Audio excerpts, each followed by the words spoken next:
Welcome back to Minus 16, the podcast where we love to talk about the business of YouTube. And if you're watching the podcast, you'll see that we've got Pete with us. Pete Matheson. Pete, how are you, my man? I am very well, thanks very much, guys. Hope you're doing well. Yeah, all good, yes. And Alex, how are you keeping? Yeah, it's been another crazy week, but nothing too bad. I mean, I've had all sorts of problems recently, right? But this week is just busy. So before we just sort of wrapping off the last episode, before we get going on this week's items and bits we've got to chat about, has anybody else nicked your content, or have they all gone running scared for the hills, seeing the mic that Alex brings out when people go nicking his B-roll? No, exactly. No, my tweet fam has been helping me, and people are now scared of nicking my content. You obviously saw that, didn't you, Pete? That was going on. I feel jealous. Like I'm not big enough for people to steal my content yet. I mean, that's like a milestone, isn't it? You just don't have time to check. I'm sure people stole your content. Then I saw Alex getting onto Mr. Who's the Boss tweet last night with it takes 100 hours to edit the video. And Alex was saying, "Oh, same." That was just a joke. Yeah, that was just a joke. I know. Yeah.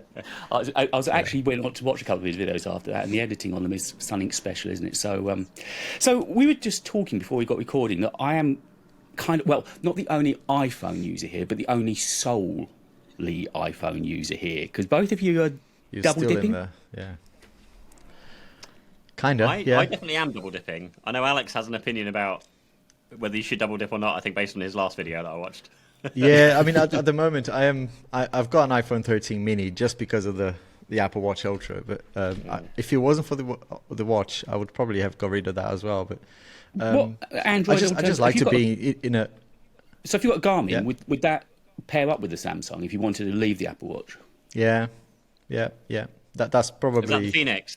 That's one I'm like. Oh yeah, this Phoenix 7. That looks amazing. But I've had lots of people commenting. Be careful what you wish for, because as a smartwatch, the Apple Watch is better. But if you want purely for health tracking, exercise tracking, then of course the Garmin will give you more and more better battery.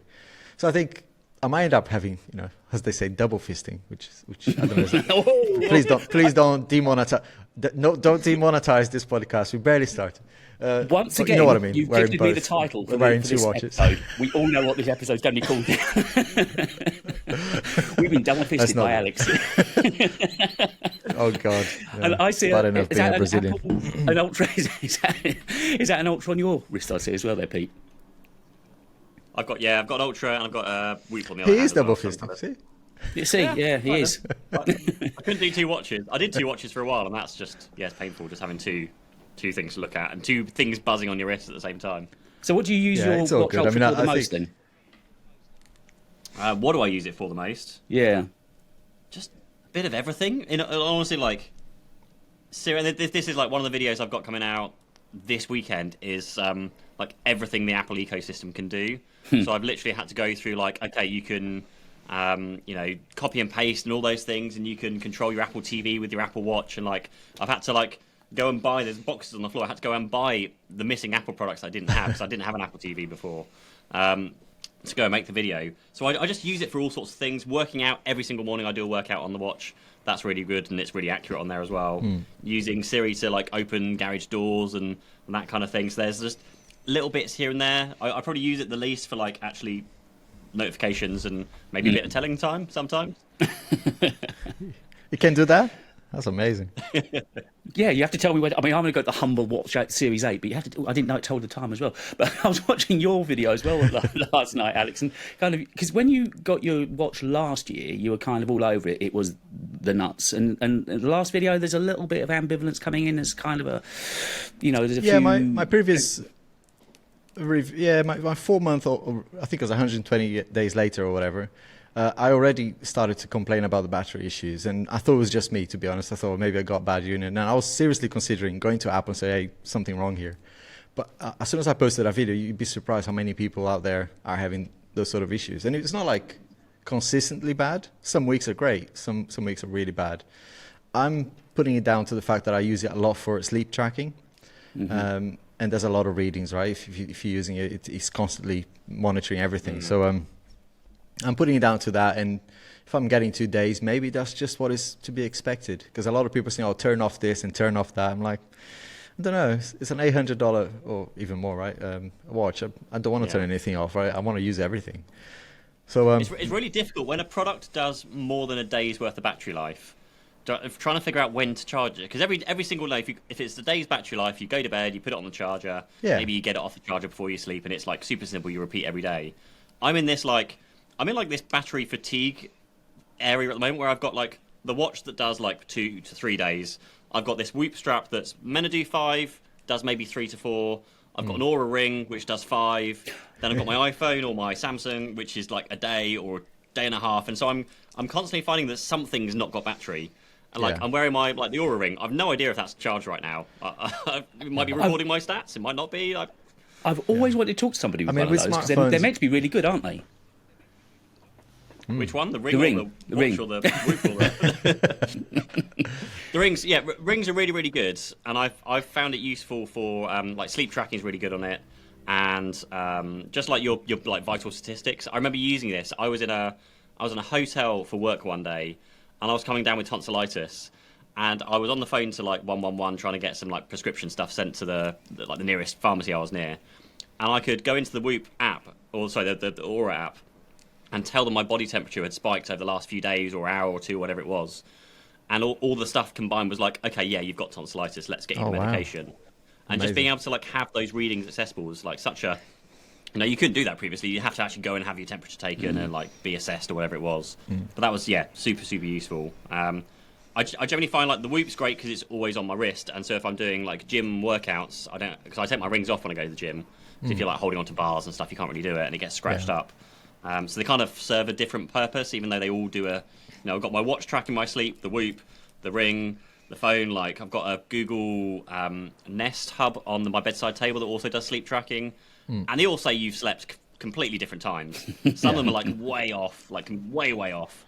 But there's a friend of mine, Shervin Shares, that runs a channel that's 30,000 subs or something, and he very nicely put it of just don't use it to really try and plan your life. Just use it as a guide. They're all going to read slightly differently. None of it's going to be accurate. Just use it as a guide to try and make those incremental improvements in everything. Yeah. No, that's a good approach. I mean, with batteries, I find, with smartphone batteries, I found that it's just become a bit of a, because they self-manage these days, right? So you just, like I said, just put it on the side bed and kind of let it charge overnight, and it will sort itself out. It won't overcharge or get too hot these days, right? So I'm kind of okay with those. Every day, just put it on a charger overnight. But yeah, all the other bits is a bit annoying that you have to keep. If it's consistent, then fine, you get into a habit. But when it's 1 week is great, the other week is not. So it turns out there's a lot of people having the same issues with the Watch Ultra. It's not just me. So I don't know. Something I was mentioning to you guys just again before we hit the big red button was my iPhone 14 in this last week, I'd say. And I think it's since I put the 16.4.1. For some reason, it's got brackets A after. I'd never noticed that before. I thought it was just 16.4.1, but it's got brackets A. But my battery, and I'm not using the phone an awful lot, it's not lasting a day. And I mean, last night when I went to bed, it was down to 2%. And I went to bed at sort of midnight-ish. It wasn't like it was some ridiculously late hour of the day since I charged.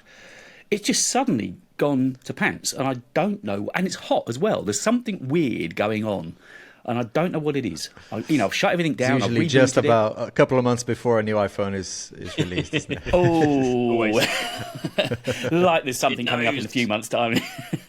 But it's not even a year old. It's criminal. But so we kind of started off saying we like to talk about the business of YouTube, and Alex had a couple of ideas that we were going to talk about, and one of those being the way you go about treating this as a business. I mean, most of us come into it, I guess, sort of spare room, doing it in, part-time, doing it fun at weekends, filling in, and gradually it just begins to seep into your life, doesn't it?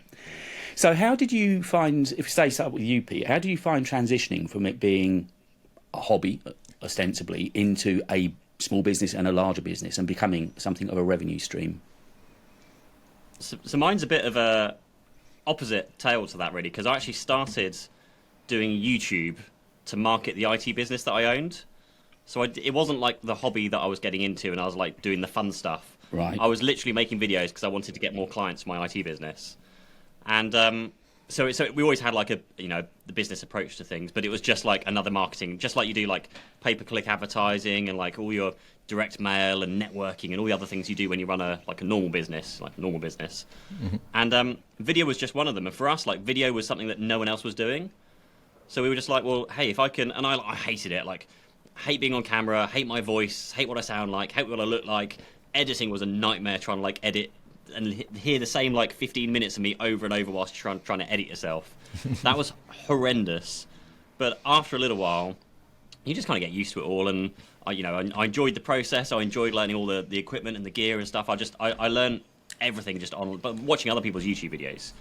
And eventually it got to the stage where very conveniently, I'm forgetting the date now, March the 5th, 2020, we sold our IT business, which was like 2 weeks after the UK went into lockdown. Sorry, 2 weeks before.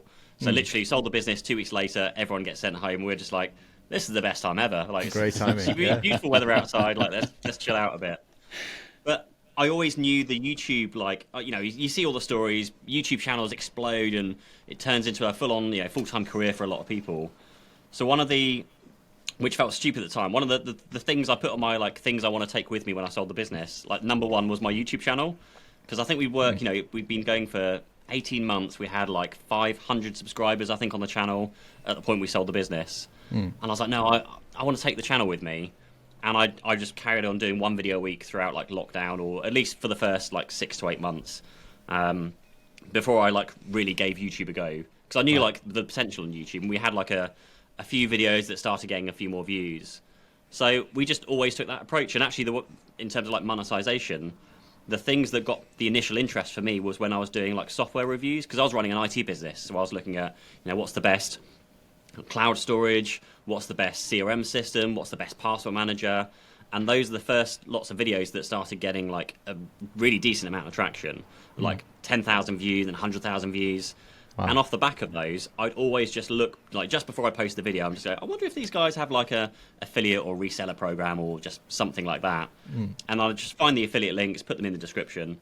And that started bringing in like a lot of money. Like all of a sudden it was like $2,000 a month in like affiliates. And this is off a channel that had maybe 1,000 subscribers at the time, or 2,000 subscribers. It was like very small channel, but earning a lot on affiliates. Wow. And so we just kind of grew from there, and that's when you start looking at all the other things like the sponsorships and like AdSense. And AdSense is like the tiniest thing you're ever going to see on YouTube. I see some of even some of your like AdSense. I think, Alex, when you posted that, I'm like, damn, he's earning really well from AdSense compared to what I'm earning. Yeah, it's pretty, I mean, I don't think I've ever posted it, but yeah, it's not too bad. Like you're saying, I count it as a bonus, really. If it comes in more month, great. If it doesn't, it doesn't. But yeah, it's just like my channel has grown from like the 1,000 or 2,000, whatever it was. We're at like, I don't know what it is, like 85 odd, isn't it? 80,000 or something now. My AdSense has pretty much been stuck at like $1,500 to $2,000 a month, maybe pounds. I'm not too sure, but like it does. And it's frustrating because like as I'm growing, the ad rates are going down because of like recession and all those kind of things. So that but all the extra work to grow the channel, and so you can't plan on like growing your channel to earn on AdSense. But you can try to hedge your bets against like the affiliates and sponsorships and all the other things as well. It's funny how that stuff works. I mean, my CPM, and we share that stuff, between our WhatsApp groups and stuff. Yeah, my CPM has always been very high in comparison to other tech channels, and I honestly don't know why. I mean, it's kind of coming down to a bit of a plateau now, but it's still fairly higher than the average tech channel. But all I need is views now. to actually bring the money. We'll come round to needing views in a little bit, because YouTube is, well, we won't use the F word again, but yeah, YouTube ain't been my best buddy at the moment, because I came into this later than you two guys, because you were both 2020 guys from what you're saying, Pete, and I know Alex was. So I only came into it at the end of 21. So I very smartly and astutely and in a great businessman-like way decided to come on when lockdown was finishing, which probably wasn't the best timing. Like, hey, everyone's free, we can go out to restaurants and clubs and we can fly and go on holiday. Let's post some videos. So I found it really, really tough. And Alex has sort of had me crying on his shoulder a few times. And I've finally crossed that boundary of being able to click on monetization. But so far, I've earned £34 from AdSense. So getting rich, I ain't. And I've just put ads on my website as well. And that's not straightforward. I had to get somebody, my webman had to actually help me. I had to pay him to do it. That's earned me 40p so far. But I'm trying to learn the ropes. And then last week, there was a company that I'd seen Alex tweet about. And they probably, we'll speak after, I don't want to mention them, but it was a company that a lot of creators had been approached by. Probably you had as well, Pete. And I said to Alex, they reached out to me, what should I sort of offer them? And he gave me a figure, and they just was it Raid Shadow Legends? No. I still haven't had that one. I'm just waiting for Raid Shadow Legends to come through my inbox. I think I'll feel made when Squarespace it's a certain PDF. Yes. Yeah, not Adobe. Yeah. Not Adobe, but yeah, someone that does PDF. So again, it's doing exactly what you were saying there, Pete. I'm trying to look for ways to look out. You always think coming into it, the ads are going to pay the money, but everybody tells me, no, that is just a nice little bit of cream if you get it, but don't rely on it. Look for the affiliates, look for the sponsorships. Which, how early did you get your first ones, Alex? How soon did you get your first affiliate sales going through? Yeah, fairly early on as well. I mean, I signed up to Amazon affiliates way before I had 1,000 subs. And the trick there is you have to sell a few things before they approve you. And I think it's 3 sales. And I remember that being a massive struggle. But, eventually, I did a review, I think it was on the Shure SM7B. And there was an extension pipe that cost like $6 or something. And that sold because there was no reviews on YouTube about that one extension piece that allows you to swivel the microphone. And my video, it's a crap video, I have to say. It's embarrassing that it's still there. But it generated quite a bit of views and lots of sales on that little tube. And that's how I got approved into the Amazon affiliate. And then, the good thing about those links, right, is that they don't need to buy your product. If they clicked on the link and then later bought, a pack of Pampers or whatever, you get the affiliate sales from that. Excuse Alex. Yeah. I was gonna go way left field, but yeah. We're already fighting a double fisting, so we'll. At least they can't demonetize us because we're not monetized. But it's fascinating to go into that list of the Amazon report and go, oh my gosh, people are buying this stuff through your through your session. I did a similar thing. So I was it was a while ago. Actually, I posted a tweet about it earlier this week because we had a funny comment. But these little foam ear tips, like Comply foam ear tips, which I basically fit to any earbuds that don't have a little wing tip to fit in my ears. And I made I think it was like a 2-minute video on that before Shorts was around, and we've sold probably hundreds of thousands of them now. I've earned probably 7 pence from it because they're relatively cheap, and Amazon's associates program is quite you get paid nothing. But just anything like that, just getting it through the Amazon program just to get the numbers up, so to speak. And then the challenge that iNext had is you do it once in this country, and then you've got to apply to all the separate affiliate programs in all the other countries, and meet the requirements in each of the countries as well. I didn't realise that. So there's Amazon's one great thing, for that. Genius Link. Sign up for Genius Link. It starts at $5 a month, I think it is. And that's something that really blew my mind to begin with, because I was like, well, I'm going to use Genius Link because I just want to track the links. I'm just intrigued if people are clicking on the links. And even from a tiny channel of 500 subscribers or less, people were clicking on the links, and they were going obviously to buy things. And the missing thing with Genius Link is that if all you do is add the Amazon link in your description underneath your video, that only works if the person goes to your localized Amazon store. If they click on it and Amazon then redirects to the German store or the Canadian store or whatever it is, you then don't earn anything from that. Whereas with Genius Link, it will localize the link and go, okay, I'm going to send you and I'm going to track and give you the commission for that sale. So just if you're, certainly for me, the UK is probably the 3rd or 4th down in the list of my biggest viewers. So things like the United States is my number 1 or maybe my number 2. So you need to be, definitely sign up to the US one and put it through Genius Link so you can kind of correct which link it's going to. US, Canada, all of those Asian countries as well, Saudi Arabia. There's, all wherever Amazon is, you go in there and sign up to their program. Because the other thing I found with Genius is it gives you a choice. I mean, for us here in the UK, it's a bit tricky because I think there's a camera shop in the US called B&H, and you could actually say to people, if you want to go to Amazon, great, but you can also go to B&H. Unfortunately, I signed up to all of those and Target, and you have to be there. You have to be like a US taxpayer and all that. So, but it's, sign up to all the Amazon programs because of all countries.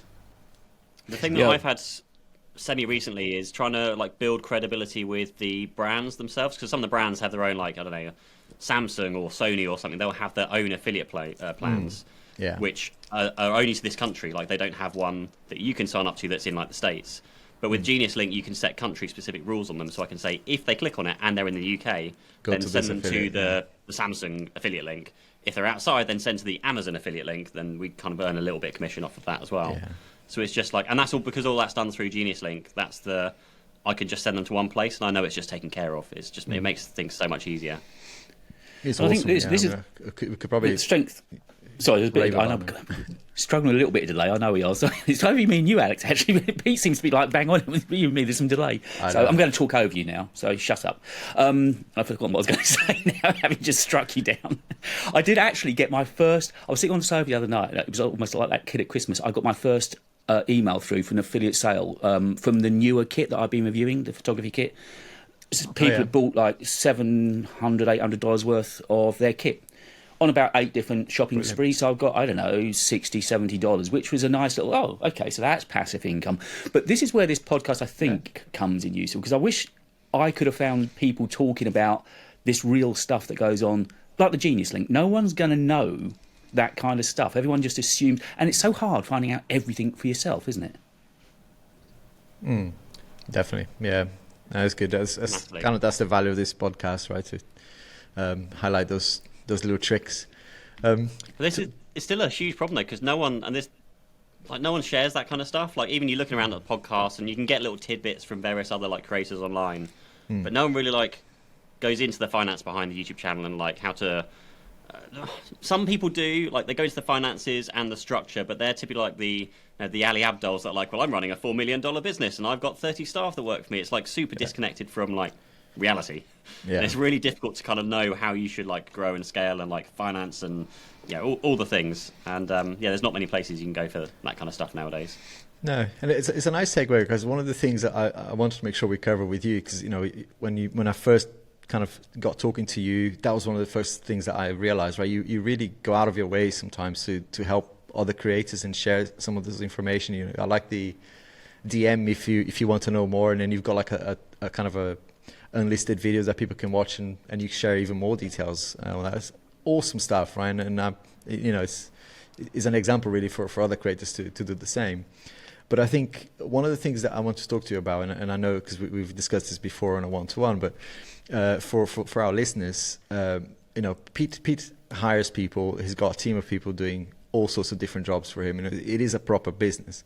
So talk to us a little bit, Pete, about how you went about realizing, first of all, that you needed a team, and clearly that's working for you, because you're pumping out content very consistently of high quality, and we all know how hard that is. But yeah, talk us through when you realized that it was needed and how that's going, and any pitfalls that you found. I think for me, because the channel was born off the back of a business, I always knew you don't know how to scale, but you know that I need to start outsourcing things.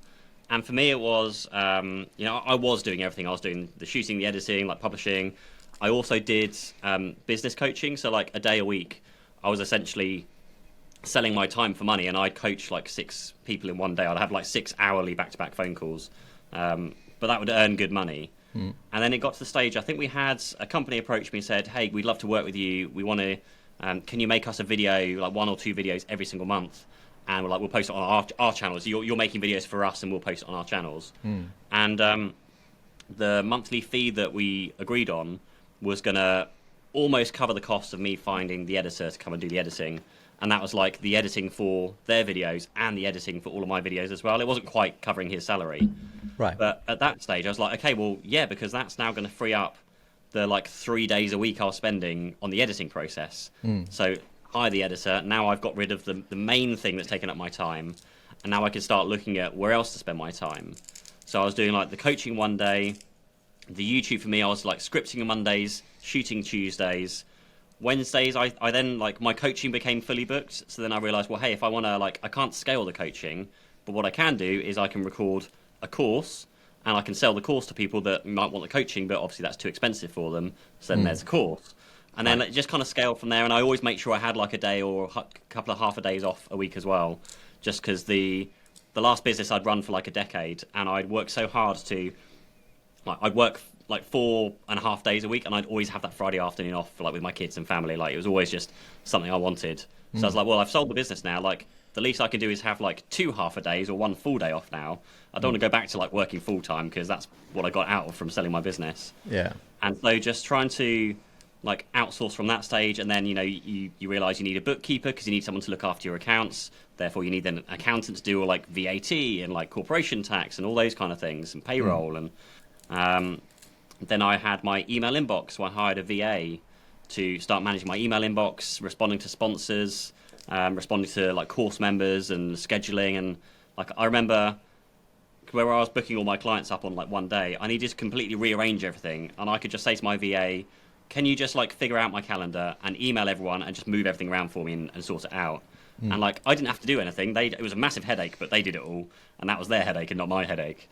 And then the final or most recent one for me, I got to the stage in like the growth and everything where I'm like, if I can hire someone whose job it is to find me brand deals, and that's all they do, they just focus on brand deals and sponsorships, then that will pay for themselves, and I've probably got them for another 4 days a week to do other things for me as well. Yeah. So I basically I actually hired one of my best friends, because we were just chatting in a cafe once, and he's actually a teacher, or was a teacher. Right. And we just joked around, and he was like, he wasn't very happy with his job. He was like, you should come work for me. And we're like, yeah, joked it off and everything. Yeah. And then actually like came back to me like a day later, and I think I came back to him as like, actually, like, would you be interested? Yeah. And we like seriously had a chat, and then he came over, and now he basically responds to all my sponsorship like emails that I get emailed every single day. We go out and hunt for sponsorships. He does scheduling. He helps me with scripting. He just organizes my life, my calendar, like analytics, research. He does my titles and thumbnail. He does like all the behind the scenes stuff nowadays. Awesome. I basically just script, and I shoot the video, and I'll take like the images for the thumbnails. But they'll then do everything else. It gets edited. The thumbnails get done, and which is like good, I think, because it costs money to do it. But again, the return I'm getting from the work he's doing, and just the time that I get back, is the main thing. Yeah. Like, I'm very, very aware this time around that I don't want to just suck a load of time into things. Like, Yeah. I know, like, we've all been in the position where like Apple does an announcement, you're like, oh shit, I need to make a video now. So you script a video that night, you shoot the video that night, you edit the video overnight into the early hours of the morning, and then you post it as soon as possible because you want to be like the first. Yeah. And I did a few of those. I don't want to do them anymore. Like, it's just a lot of work. It is. And it just depends if you're first, and if you're not the first, you get no views. It's like a whole wasted evening of work. It is. It's stress levels, right, in those days. I mean, Yeah. and they're coming, right, again. And it's just, I'm dreading that, because you're right. You have to react really quickly. And I don't know. I mean, I am really jealous. Well, yeah, I think it depends, right? If you like I said, if what you're after is just quick views, then yeah. But sometimes this what is I've like a learned shift to that I've been going through and like battling for ages. I was like do you try and focus on like the trending topics, and the Apple Watch releases, you do the Apple Watch video, and you just try and stay on those kind of whatever's trending, or do you take a step back and you're not the first person to post it, but you try and make like the better video because you've got more time to think about things and figure out the answers to the questions you're asking in the videos. And there is no right answer, because I remember doing that. I've been on both sides of the fence, and I've been on the fence where I've taken the extra, like whenever I review any like Android phone, I have a minimum of 2 weeks, because in 2 weeks' time, battery management kicks in. You have to kind of wait for it to like learn the way it works, and battery life improves. Yeah. and I want to give people's opinion. I want to give my opinion on actual real life battery life. Yeah. Whereas I see people that post the video the same day or the day after it comes out, and they'll crucify you on battery life and they'll make certain comments. I'm just like, yeah, but that's not a can't know real it, can review. you? You've had it for a day. Yeah. You can't. But then, like, I'll wait my 2 weeks, I'll make my video, and then I'll watch back my video and compare it to the other videos and go, there's literally, like, 99% of the video is there in other people's video, and they posted it on day 2. Yeah. And I've waited 2 weeks just to give you that 1% difference of, like, well, the battery life's actually quite good. And that's, like, the only difference. That's Going such a back to great it- point, though, because I think one of sorry, there's just because I think that triggered something that almost by accident, it wasn't by design that I did this. I think my S22 Ultra, I had a huge problem last year. You know, I got it pretty quickly, but I broke it on day one, and then getting a replacement took 2 months. But by the time I got a replacement, you know, I had loads of time, even with a broken phone, to kind of find out more about it. And yeah, you're right. You know, people who were interested on that device came back, and I still got decent views on my first three reviews. My Pixel videos as well, by accident. Google messed up my orders, and I didn't get it on time. But yeah, you're right. You know, people still watch it, right? So that's, you know, where you don't really have to panic. People want to listen to what you have to say, right? Whether it's a day late or 2 weeks late. Yeah. And just going back to what you were talking about, Pete, with handing off some of the production process, you said that, okay, you take the shots for the thumbnails, but then you hand off and somebody does the thumbnail. Do they actually come up with the thumbnail design, or do you brief them? And on the title, who's responsible for that? Because it's all well and good having people doing stuff for you, but it's still your DNA, it's your soul in the channel, isn't it? So where do you kind of draw the lines on who does what? So right now with the current arrangement, because this guy's like full-time for me, he tells me the shots I need to get, and I'll get the shots. Like, he literally, like, we you know, clip other people's thumbnails, or he'll, like, draw things out and give me a rough idea of what it should look like. And I'll try my best to, like, replicate that here and give him the shots. Even, like, yesterday, I was doing the shots yesterday. I had my computer's behind me. I had the webcam pointing at the monitor, and I was, like, had the camera plugged into the monitor pointing at the stuff I was shooting. So, like, is that what you want? And he was like, no, can you move that thing to the left and move that stuff around? Like, he was, like, directing everything. Amazing. Because he's put the work in, and he knows what he wants. However, before that, I have used, like, you know, a thumbnail person where the instructions need to come from me, and you have to be, like, very specific, otherwise you get, like, just anything can come back. So it just depends on, like, where the time is, because the guy that, you know, if you're going to outsource your thumbnails to a thumbnail designer, they're not going to sit there unless you find a really good one, do the research, do the competitive analysis, like, all the work. They're just going to do what you tell them to do. On a thumbnail of the, you know, the S23 Ultra, you need a photo of me from my stock library of YouTube shocked poses with the stock photo of the phone to the side of me, and that's it, and a funky, like, pink background or something. Yeah. They're going to do that. Whereas at the moment, we're putting way more time and effort into, like, the title thumbnail. Like, You can it's tell. The whole, like, I mean, everyone... yeah, it looks really, really well done now. Yeah. Thank you, because that's Yeah, like, no, the I was big- looking at the page today. and we still need and to spend, like, way more time on it. Like, when you know, just sort of whenever scroll do, down like, your YouTube homepage now, it courses or you- looks really, you know, it's nailed, Yeah.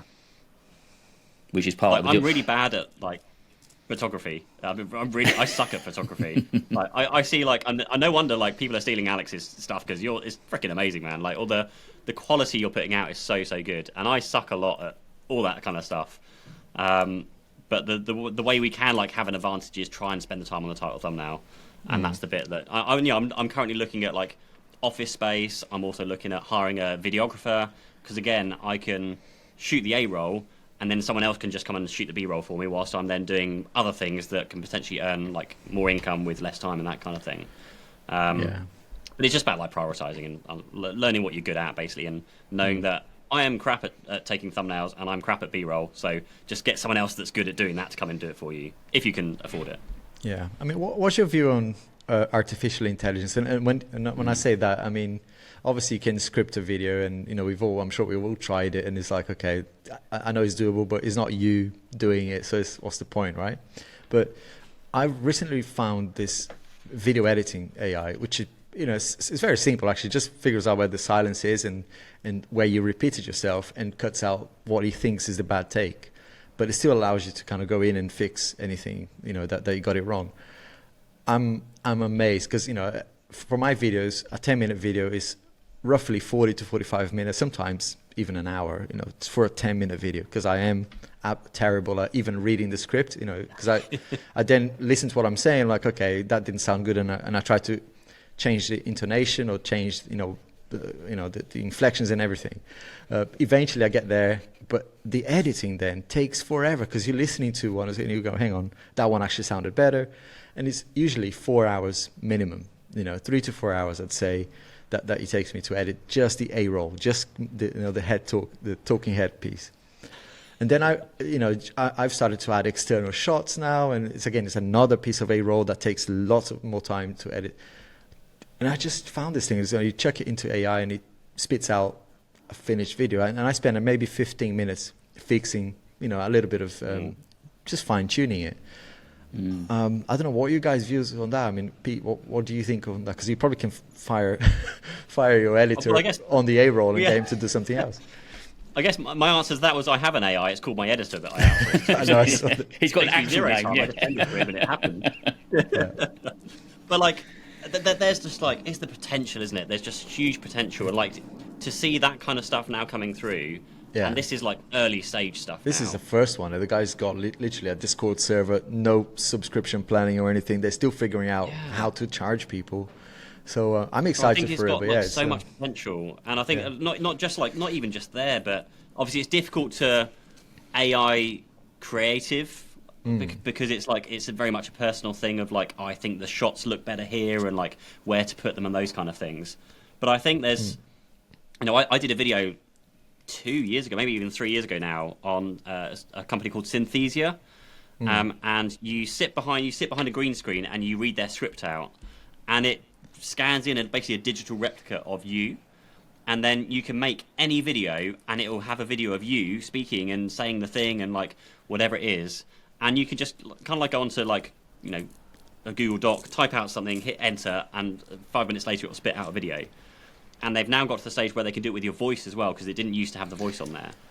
And like, if that can carry on developing in the same kind of pace that AI and all this other stuff's going on, then we're not that far away from having like completely AI. Probably there is already a few out there, like AI-based YouTube channels where it's scripted by AI, shot and edited by AI completely, and that's like a faceless channel that could probably earn a fair bit of money off of literally AI doing nothing. If it got really good to the point where, I mean, the creative process is still with you, right? I think, I mean, I'll embrace any technology that cuts the boring bits out, but as long as, it still gives us the freedom to be ourselves and still be creative. I think the plonking ourselves into a tool and then spitting out a digital image of ourselves, that maybe is a little bit too far, but helping editing. But I think like the clever thing that I think when we were chatting about that tool was that it can find like the bad cuts.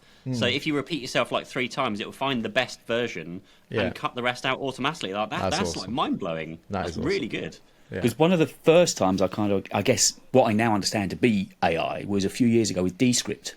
And the reason I used that to start with was in my previous life, I was a radio host, and I used to do a lot of interviews with jazz musicians, and they'd often be in really, really crap environments, like change rooms, mirrors, reflection. It's awful audio. And they just did this thing of, I used to spend hours trying to make it sound good, and I could just upload it to Descript, and it sounded way better when they did their effects on it than I could ever edit.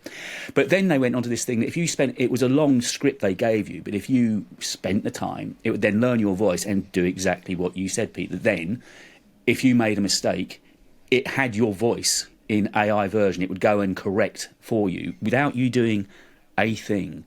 And obviously, and I was watching one of Marquez's videos on this recently, and one of the great quotes I think I'm going to carry out this year was he just said, "And this is as bad as it is." I mean, that's the thing. AI is so young; it's already freaking good, and this is as bad as it is, which is kind of frightening, isn't it? Well, frightening and exciting,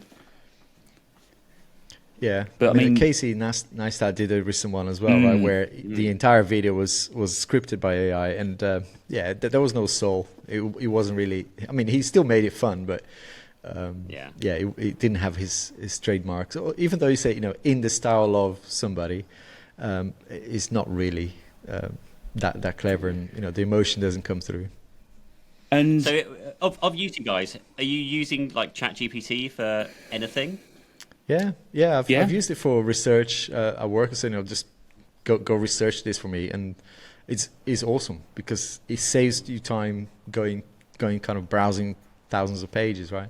So for fact finding, I find it really interesting, especially for work. I mean, my other job, not the YouTube, but I know a lot of people are starting to use it for, like, tell me something about foldable phones, right?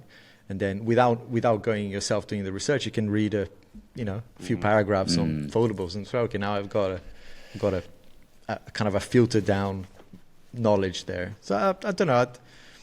I don't see any other. I mean, scripting will be the main thing, but again, you want to sound like yourself, right? Not a robot. Yeah, I started So off I this tried week. something like. So I started off this week's script with ChatGPT, but none of it's actually got used. But it was interesting the order they put it in, even suggesting music here, picture here, and they even said whose picture. For it's a video about iMac turns 25 on Saturday, so I'm trying desperately to get a video out on Saturday going through the history of iMac. But I mean, it just said picture of Steve Jobs here and picture of G4 Mac. It's ridiculously detailed. Some of the facts weren't deadly accurate, but it gave me a running order to think, okay, well, that's given me a frame to work to at least, which was a good starting point. I'm trying to learn how to manipulate it really well. Like at the moment, earlier on this week, I tried to. So I script all my videos in Google Docs in one folder. And I was asking it, how can I feed you all of my scripts so you can learn how I write and how I speak? Yeah. And it's that's fine. You can just share the Google Doc folder with me, and I can scan through all the documents. Freaking awesome. Okay, shared it the link, and it sat there and it was processing. And I kept having to say have you done it yet? And it's no, I'm still processing. I'm still going through the scripts. It's I can email you when I'm done, and I asked it to email me, and it never did. So I think that might be it invented a feature that didn't exist.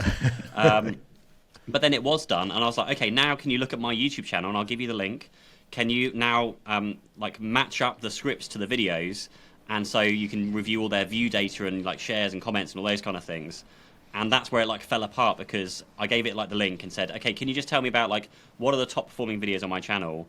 And it gave me some random when I went hiking in a mountain somewhere, and I was there isn't a video on my channel that's anything to do with that.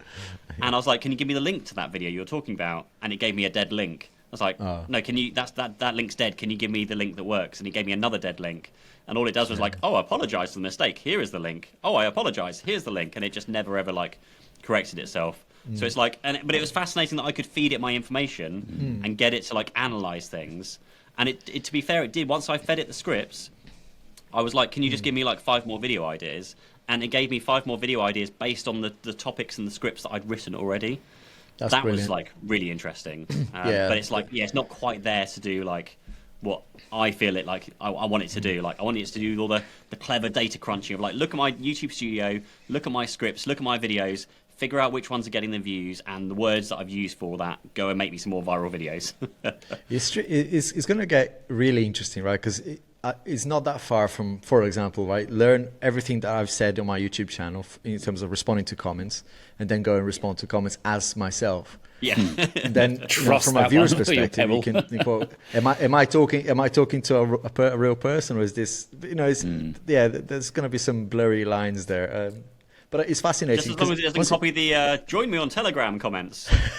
Yeah, exactly. Don't do that, please. But yeah, I think if you build enough of a library, right, 100, 200 videos or whatever, that's enough of a library there for it to learn, I'd say, and help you out with creating something that is based on your style. I do like the idea, actually. Yeah. Just bouncing back to the thumbnails that you mentioned a minute ago, Pete, there's something I was listening to today, and I'd never heard it. Obviously, this was a fairly large creator. I'd imagine they were talking about, they didn't say who, but apparently it's quite well known that teams, which clearly you've got behind you, will have one day a month maybe where they just sit down and crunch titles and thumbnails and put it on the board and plan ahead way before ever thinking of scripts or recording. Is that something you do, or something you're working toward now as your team gets bigger? We're working towards, I would say. So when we come up with video ideas now, this is kind of where I was going to when I was speaking about you either chasing the news or you're coming up with something different creative ways of making the video. So for me, it's all about just finding those different angles to go for a video. So rather than iPhone 14 Pro Max review, like that kind of approach. Mine's very much like finding the angle of, I don't know, like we did the Apple Watch video, and that was like we did an Apple Watch durability test where I literally, and it was one of my most expensive videos that hasn't paid itself back yet, where I literally crushed the Apple Watch Ultra, the Samsung Galaxy Watch 5 Pro, the Pixel Watch, and the TicWatch like under a car wheel, and that like destroyed all of them. Like they're dead, completely dead. As a few grand. Yeah, jeez. But you look at the retention on that video. It's like it just sits there, and there's a horizontal line for the whole video. It's like incredible to see that kind of retention. Watch this guy lose a lot of money and cry at the video because he's stuck on his watches. That's exactly what I was thinking. It's just, like, let's just watch him burn his money. Let's watch it. Very much is like. Pretty much, but it's like that. It's that approach of like we look for different angles to like attack those videos rather than doing a review. We look for like a different way in, and by going through that approach, we do look at the titles, the thumbnails, and we're trying to get ahead of ourselves now, where we are making the titles and thumbnails like way beforehand, and we normally have like 1 or maybe 1 to 5 title ideas in mind before we're shooting the video and making it, and the thumbnails we're still kind of debatable.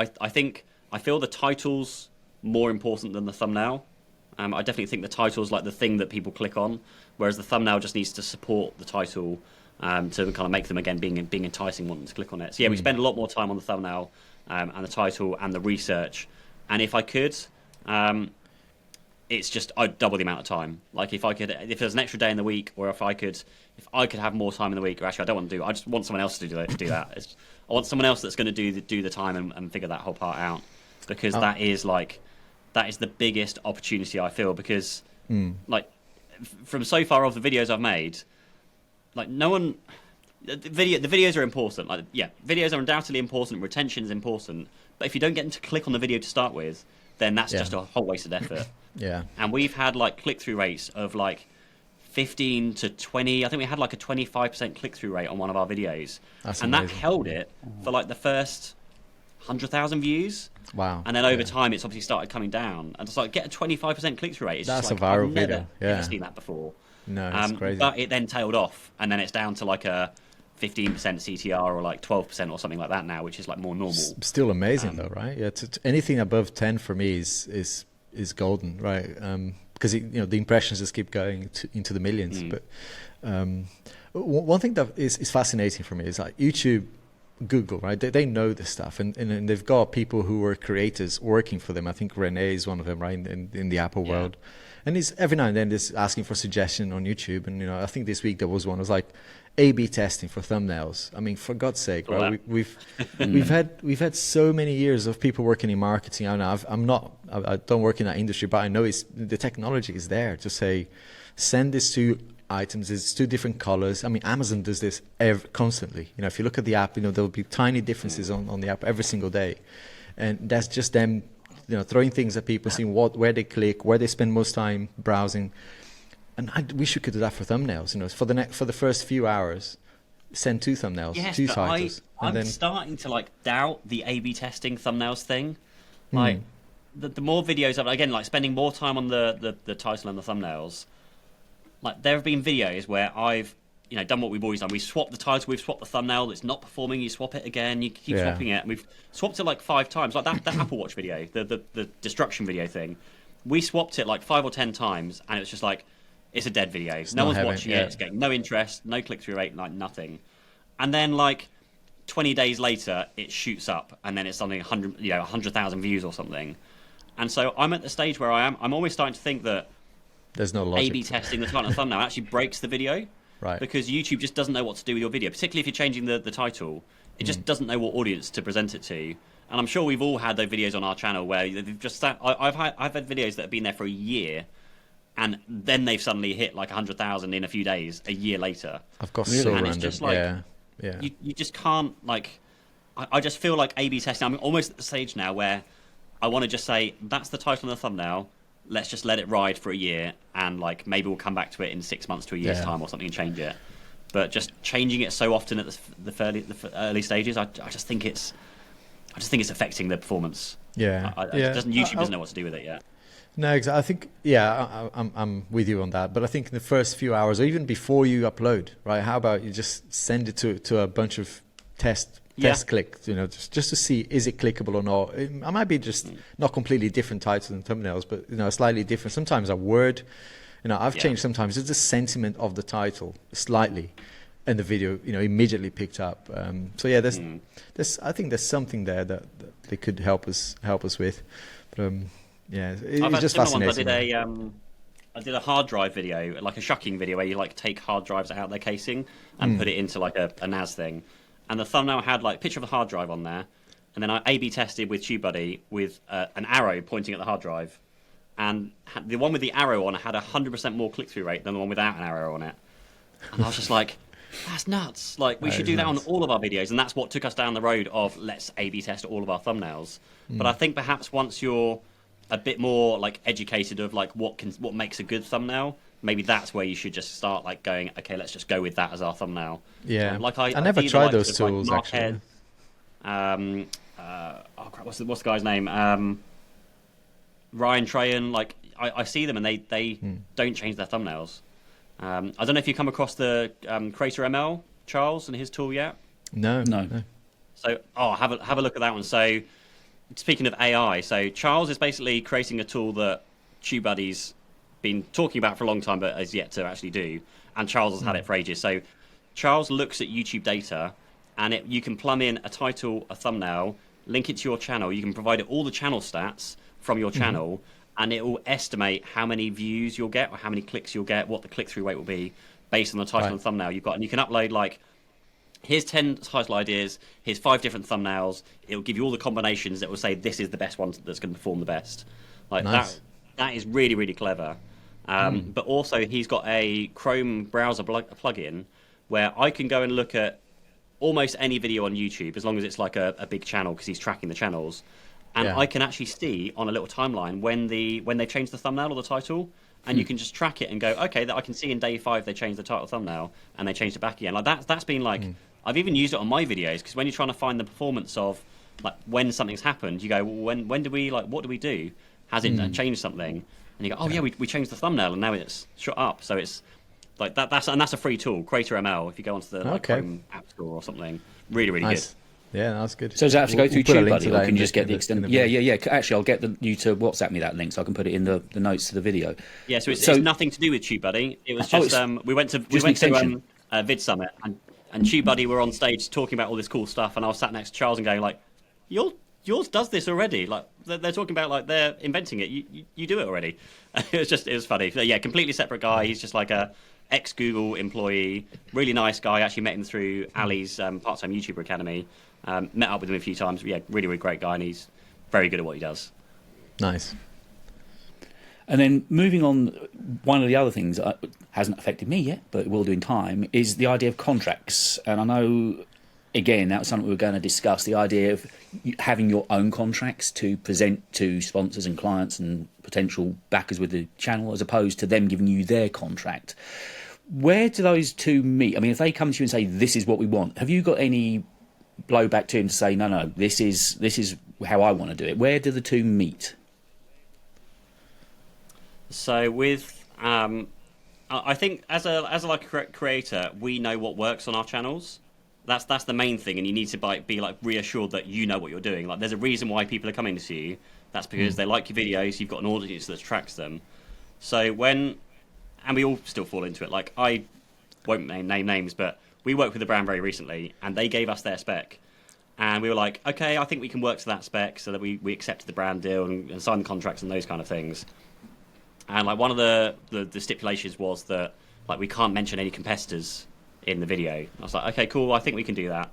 And then we put the video script together. We're like, it just sounds like an ad, or it just reads like an advert for that company. So we wrote a second script and gave them the second script as well, and said, look, the second script's going to perform a lot better, but it does break the rule of like not mentioning like competitors, because the whole like again like the whole title thumbnail thing is trying to find that clickbaity thing that is going to kind of get them into like click the video and watch the video. Yeah. And they were like, okay, no, we want to go with the first version because that's the one the brand wants to go with. Okay, cool. Can we title it something like, better I than don't whatever. name names again, but like, can we title it and use the brand name as like a way to get them to click on it? No, can't use that. Use this title. Damn. They're like coming to you for all this like attention and traffic and views and those kind of things, and they're ignoring all of your like recommendations. And there's part of me that's like, well, we did read the spec, we did agree that we could do it without like mentioning things. So maybe like it's a failure on my part for not being able to do that. I should have written a better script. But then also, again, we know our audience. Like we know just making those small things. And it wasn't like slanderous against the other brands. It was just using it in a way of like, getting people to be more interested in it. Like a comparison, even if you don't mention them in the video, just like using the title or the thumbnail like somehow. And they didn't even put affiliate or trackable links in the video descriptions that we work with them. And like I spoke to them the other day, and they're like, "Yeah, that was a great campaign. It performed really well across the board." I'm like, "How do you know? You're not tracking a single thing of this campaign, other than like maybe the views, the public views on the YouTube channels." It's crazy, right? Sometimes they just want your video, and I wonder what the point is, because it's like you're spending money, you're not gonna get eyeballs to go and click on it and buy the stuff, so. It baffles me sometimes, but yeah. And that was for like a big brand that you assume like know what they're doing. Yeah, they must have done that before. Whereas it's acceptable with the smaller, well, not acceptable, but understandable with the smaller brands because it's maybe new to them and they don't know what they're doing. But even more so, you can then push back and be like, "Look, we know what we're doing." The most common one that I'm sure you get to, Alex, is like, "I want a dedicated video." Oh gosh. Like, okay, I can make a dedicated video, but nobody's going to watch it. If I can actually do an integration into an existing video that's going to get views, then you're going to get a lot more interest and traffic because they're watching something about they actually want to watch about. I'm still at the stage where I can't say no to all of them, but that's my starting position. I said I don't do dedicated videos, but here's a better way of doing this, and I show them examples. I said, look, these are the sort of videos that I've done before, and there's like 60 to 90 second integration. It's cheaper for you and more exposure, right? And I said I'll throw in a tweet as well and on Instagram or whatever. Some of them insist, no, I want a 6 to 8 minutes or 8 to 10 minutes sort of dedicated video. It's like, what? So I'm not at the stage where I can say, okay, then there's a non-starter, but I would say the price for that is really high then, because if I do it, I'm hurting the channel, I'm hurting my audience, but at least it's paying for something, right? So I think I'd love to be in a position where I say, do you know what, I'm just not doing it. But this year, I don't think I've done one yet. So I'm sticking with my guns in terms of, at the beginning of the year I said I'm not doing dedicated videos unless they pay really well. I think, I think I'm sticking with it for now, but I can see one coming. So having the guy work for me full time has made a massive difference to that, because I was in that same position, whereas now, like, the email inboxes that you just get flooded with things all the time, I would have binned like 95%, probably 99% of what's coming through. Yeah. But instead, the approach we're now taking is we're responding to all of them, and with our like kind of rough rates or what have you. Yeah. And then when we can find ones that are actually like negotiate and they actually are interested in working with us, we go, okay, let's actually look at your product and service now and actually see if we do want to make the video. And by taking that approach, we have been able to up our rates over time, because again, like something else I've been bad with is as the channel's grown, I haven't then grown the rates and the views and all those kind of things. And we've been able to get to a stage where we can basically say no to dedicated videos, because we've got the data. I can show them stats or affiliate kind of anonymous kind of affiliate stats of like, well, look, here's a similar product to yours. This is what the results of an integration in a popular video was. Here's like, look at the most recent dedicated video I did that's probably not even got 1,000 views. Which one would you like?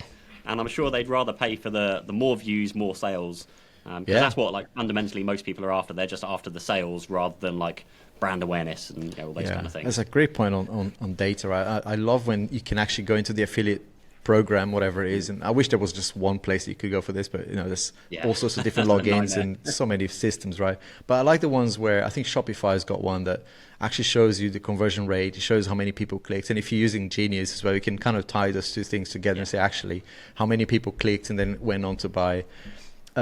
Because then you can tell sponsors, right, the next ones, right, this is how I perform normally.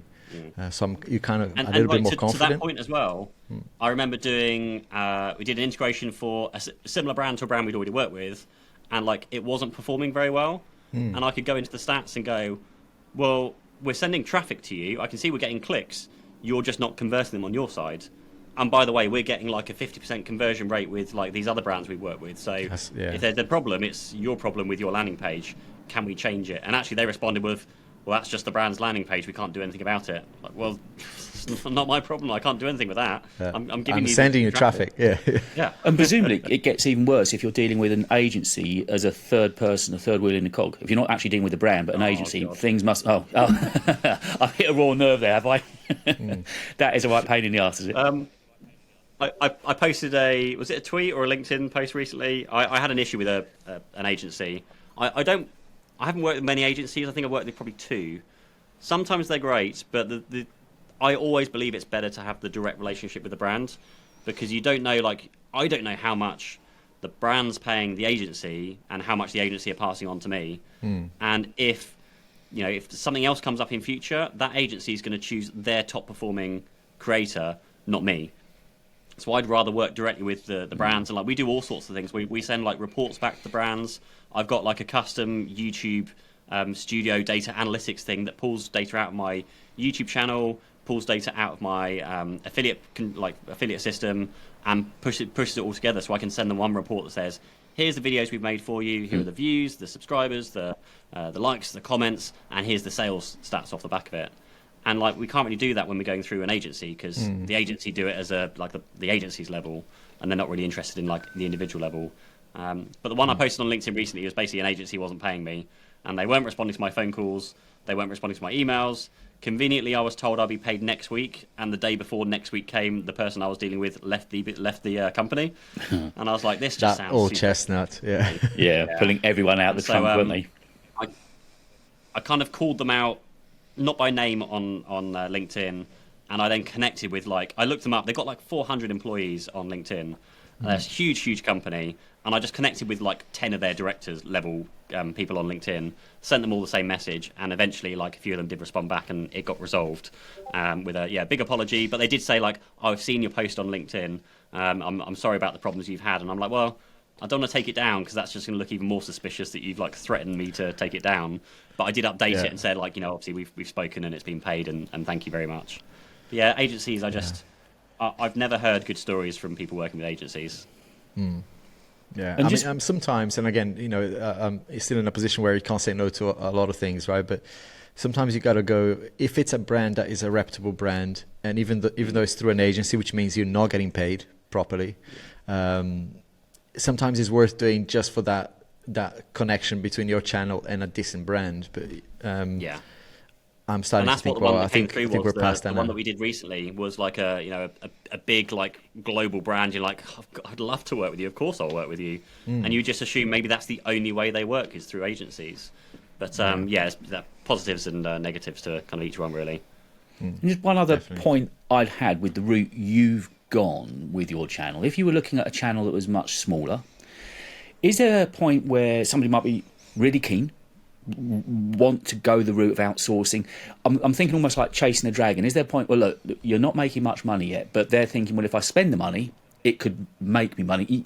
Is there that tip over point where you think it's better just to rein it in, learn things slowly, or would you say if you've got the money, go and get somebody that can make you a good thumbnail, spend a couple of £100 on it, it will give you the reward? I think everything's out there on YouTube already. I mean, you can hire people, there are courses you can buy and all those kind of things. Fundamentally, everything's already there on YouTube for you to learn. So you can learn a lot of things. And going back to like the discussion we're having on like title thumbnails, I don't think you need to go out and spend like a ton of money to get to that position. Like the thing for me, and the reason for spending the money is to free time up. And that's the only reason I'm spending the money, is because I can free my time up that's more valuable to me to either go and spend it with my family or do more work that can earn more income than I'm spending. If you're looking at like buying, like I see a common question is like, it's so expensive, I need to buy all the tech to review and those kind of things. And when you get to a certain stage, you do need to buy the stuff. Like, we all spend money on the Apple products and the Samsung products and all the stuff when it comes out. We're not quite at the stage. We're starting to get there, I think, but there's a few brands that will give us the free stuff, but we're not quite at, Apple's not going to give us an iPhone. Certainly not Alex, anyway. No, not after what I said. But I don't think you need to spend money. Like, again, going back to title and thumbnail, I think the better work is the title and thumbnail. You're better off going with the stuff you've already got, or reviewing online. And that's what I got started off with, online software. They all have free trials. Worst case, you can review, like, it'll cost you a few dollars to sign up for 1 month and then cancel the next month. And you can sign up for your affiliate program. Like, it's pretty much 0 to low cost to do those kind of videos. But the reward comes from spending the time on the titles and thumbnails. And how far, you said you were working towards this idea of having titles ready, and so how far in advance would you be looking? And do they risk getting dated at all? I mean, I know you said that you kind of sometimes take the approach of sitting back and letting the dust settle on some products before making your video. But is there equally a chance, if you sort of had a day of coming up with ideas, that by the time you reach them, they've gone off the boil and they get scratched? Does that happen very often to you? No, because I think the videos we're coming out with now, and they're always going to be like the like the S23 Ultra. We did a family day in the life with the S23 Ultra, and I think it's like 30,000 views or something, which isn't huge for the channel, but I know that will kind of grow over time. Like the other approach to that would have been to rush the video and get out the review, and I just feel like taking like the other kind of approach. It doesn't matter if you're late to the party, because people are still interested in watching the video, and they'll get a better end result after that as well. Like if we weren't taking the approach of spending the time on the titles and thumbnails, we would just be chasing the news of the Pixel Fold. Google just tweeted today, Pixel Fold's going to be released on the 11th or 10th of May or something like that. So we'd all be rushing, and maybe people have already got some videos scheduled for talking about the Pixel Fold and the rumors and the specs and all those kind of things. I'm just waiting to. I'm probably going to have to buy one. I'm hoping Google will send me one, because Pixel are one of the only. I know Samsung as well sometimes, but they're one of the only companies that I've actually managed to get into their teams where they'll send me the products. So I'm hopeful I'll get one ahead of time. But even then, I'm still going to wait my 2 weeks, spend 2 weeks, and figure out how I can make that video that's not my Pixel Fold review.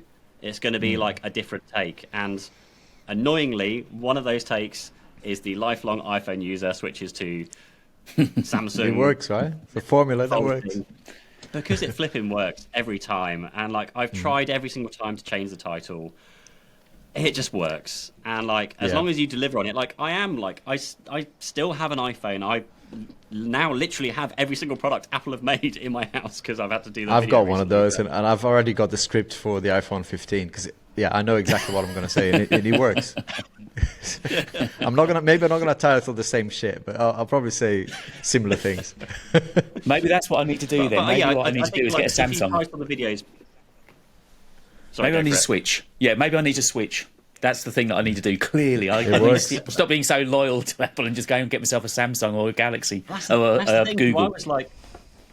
I wonder if I was not toot my own horn, but I think I might have been one of the original people to do the lifelong. I've been using the lifelong title for 3 years already, and I've noticed maybe this year it's a lot of people have come out of the woodwork as doing that, and I think and I wonder, but it's a lot of people have just realised that's a great thing for views and traffic, and so everyone's hopped on the bandwagon. And it's I'm getting a load of shit for using titles. It's my title. It's one I came up with 3 years ago, and it works, so I'm going to keep it. Exactly. Yeah, I'm going to look, because I think I just saw before we started recording. I think Google has. I'm sure I saw a tweet from Gurman, I think, saying that Google have just announced something, I think a little bit ahead of time. I think they've come out with the product. So I don't know, will you be reacting to that quite quickly then? Or, again, will you do your normal thing of just sitting back? Because you said Google do send you product now. No. Yeah, so they may send it to me. I've actually emailed them earlier this week saying please can I get one? I'm desperate, because that's the Pixel Fold is my perfect phone, because I've said I love the Samsung Galaxy Fold 4. That's such a good phone. But I love the voice features from the Pixel ecosystem and the Google Assistant and everything. I just want them in one device, and now they've actually got them in one device. So I'm super desperate to get hold of them. But I won't be rushing to make my video. We'll be looking to find that right angle, because I'm going to be competing again with millions of other people who go out, rush and buy one, or the Marquez that will get sent one. He's probably already got one now, trying to make their review videos. And I don't want to compete with review videos. I just want to have my own my own take. That's just me. And it's simple things. We found that 10 ways X is better than Y. We did the 10 ways the S23 Ultra is better than the iPhone 14. Gets 200,000 views or 100,000 views. Just doing something slightly different. So maybe not doing a review, but just positioning it slightly taking a differently. different approach. Yeah.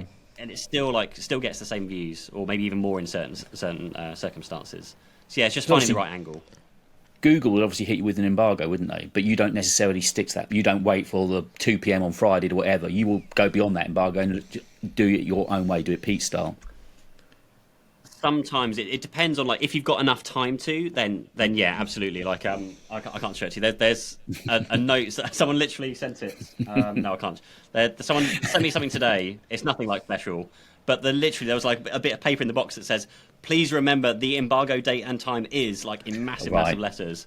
I'm like, it's not a special product, to be honest. But just things like that. So yeah, it's very tempting. And if I can make it to come out for the embargo, then yeah, great. I will. But I'm not going to rush.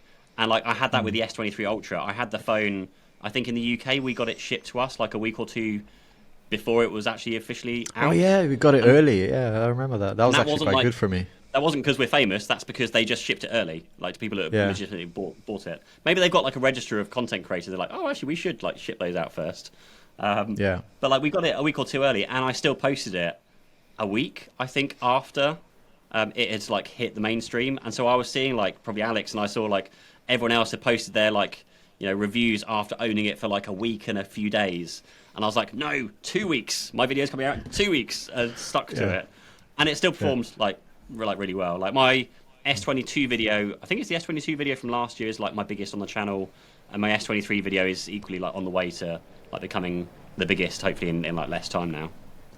Yeah, I really stopped caring about. I mean, I do get criticized sometimes for. Oh yeah, people say it's not a review. You've only had it for like a day. It's like, it's my video. I call it whatever the hell I want.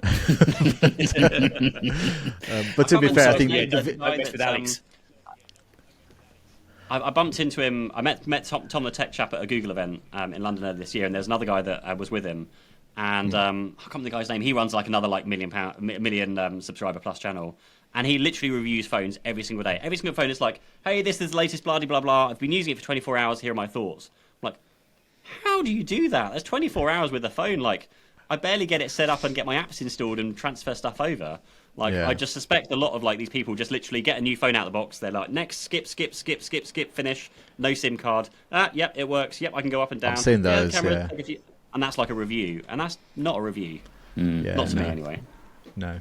At least I do take it out. I mean, I make the effort to actually go out, take some photos, take some, actually not just take it out of the box and say it's a review, because then your stuff has that been doesn't sick, make sense. man. Like the 8K like S23 like whole video you did on that. It's just stuff like that is so nice. Like, really, really cool, and the footage is beautiful as well. So fair play. They're harder to make, really, right? really but it's it pays out. I mean, it does pay out. I'm learning, like you're saying, right, to be patient as well. It's like, I'm not rushing about the Pixel. I'm not, and even the Fold. I mean, the Fold is probably the one the Galaxy Fold is the one I really want, because I built a decent audience on that. But I'm relaxed, right? Because I know that when I make the video, it will be nice. I'll spend a decent amount of time, and then TLC. But, no, it's interesting. It's good to hear that you think that way, because it's just no point rushing sometimes. I just don't want to chase. Like, for me, it's very much like mental health, and I want to. My time is important to me. I saw it was really funny. There was a thread I saw on Twitter that was, I can't remember what it was now, but like you're a time billionaire, and like basically if you're under, I think it's like 20 years old or 30 years old, you've got a billion seconds or a billion minutes, whatever it is, to live still. All right. And you think of yourself as like a time billionaire. And then there was a post from like Roberto Blake talking about like, would you rather have $1 million or like 500 subscribers or one of those things? And then Cody Wanner then commented saying like, this is really weird. Like, I saw your post and I saw like Roberto's post right next to it, and it like really puts like things in perspective. And so like I that's like such an interesting thread to read, that time billionaire thing, because it really puts things in perspective. And I'm just like, look at that. I value my time a lot, and I don't want to be chasing things. I don't want to be like having to stay up all nighters just to make videos. I want to make sure that I'm doing things in my own time. And for me, like the YouTube channel, like growth and stuff is great. And I've said this in like quite a few places now, but my goal is just to maintain and sustain from like an income perspective. I just want to sustain what I'm doing. Like, if I grow, great. If we get bigger sponsorships, great. We'd love to do that. But I'm super happy with like my life and the family and the house and everything we've got now. I don't need more. So I'm just like, I just want to chill out and have fun and like meet cool people and just make some good videos. That's basically what it's all about. Awesome. Now. Yeah, That sounds like that's a good great, wrap as great well. approach. Yeah, I mean, because Yeah. that's if we can get that sort of balance in, you know, and you sound like you've got your everything you want sorted out, and you know you've worked for it, and now you're actually trying to smell the roses, well, and just step back, which most of us are guilty of not doing. So the fact that you're doing that's a pretty damn good lesson. So, well, I think we've covered. Well, if they give it out any more, we probably should charge them for this video. So.